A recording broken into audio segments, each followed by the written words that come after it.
Let's go over to Anthony Johnson. He's in New Jersey and Long Branch right now, where 24 hours ago, at this point, 24 hours ago, the winds were really picking up, Anthony, as I recall. How are things now where you are?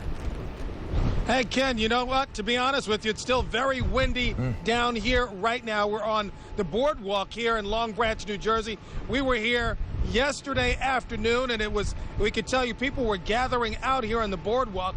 They were looking at the power of Mother Nature, but let's let you see what it left behind once the waves started crashing up onto the shore and basically undermined the boardwalk out here. You could see all of this debris, all of the concrete, all of the bricks out here on the street, all of the dirt. That is sand that was washed up from the beach, a tremendous amount of beach erosion. You might also know in the distance, it is completely dark. Now, some officials are going to start assessing this situation and have already been out here this morning. We did see a police officer going around with a big spotlight looking at some of the buildings down here. There's a lot of damage down here. We notice all the awnings on the buildings that would normally be down here. They have all been ripped off by this high wind. And of course, we've still had some rain coming through the area earlier this morning. So that added to all of the water that's been flowing. We traveled all the way from Middletown, Eatontown. We traveled all the way down here. It's about a 10-mile trek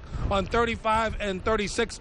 A couple of times we had to turn around because there were trees across the road, power lines down, had to make our way around those locations. Also, we saw some flooding, cars in some water. People apparently just abandoned those cars, got out of their cars and just left them out there in the water. But this is a very, very terrible situation down here along this boardwalk. I'm sure this town spent millions of dollars, actually a very nice area, promenade with a lot of shops. They were all shut down yesterday. Haven't noticed any damage to the shops themselves, but when you just look out here on the street and you see what has happened out here, it's going to be a long-term recovery. Now, we talked about here in New Jersey, some 1.9 million customers are without power.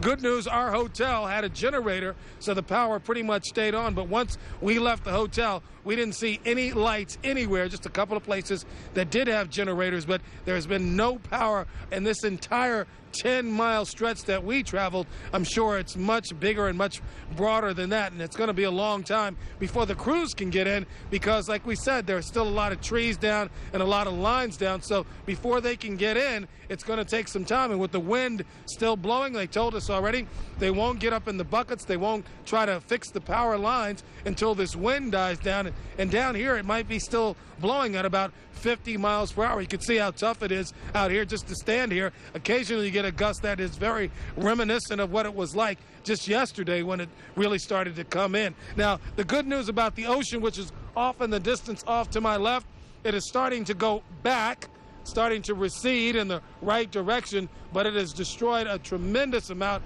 of this beach and once again the boardwalk. And I guess officials will have to come out here later and try to start looking at the damage to make sure that the foundation of the boardwalk is okay. We noticed some areas that are very, very loose. We don't know what that's going to mean to fix it, but still in all, we do notice that it looks like the structural integrity of the foundation it might have been damaged very seriously out here earlier overnight during Sandy. So that is the latest live from Long Branch, New Jersey. Anthony Johnson, Channel 7 Eyewitness News. Wow. So much work to be done all the way around from everything you described, Anthony, and you were beyond thorough. It sounds like the crews have so much that they need to tackle to try to restore some type of normalcy. Yeah. All right. Yes, indeed.